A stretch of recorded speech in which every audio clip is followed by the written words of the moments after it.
Hey kids! Ready for an out-of-this-world adventure? Today, we're exploring our amazing solar system. Buckle up, because we're blasting off to visit each planet. First stop, the Sun. It's the center of our solar system and super duper hot. The Sun gives us light and warmth so we can live on Earth. Here's Mercury, the smallest and fastest planet. It zooms around the Sun quicker than any other planet. Next up is Venus, the hottest planet. It has thick clouds that trap heat, making it super toasty.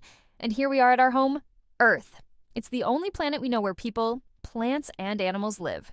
Isn't it beautiful? This is Mars, the red planet. Scientists think there might have been water here a long time ago. And they're curious if life could have existed too. Whoa, look at giant Jupiter. It's the biggest planet in our solar system. See that big red spot?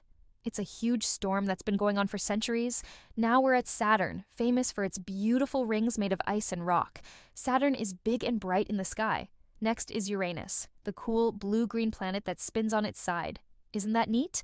And here we are at Neptune, the farthest planet from the sun. It's super windy and cold out here. Wow, we visited all the planets in our solar system. From the hot sun to icy Neptune, space is full of wonders. Thanks for coming along on this space adventure, kids. Remember, the more you learn, the more amazing our universe becomes. See you next time.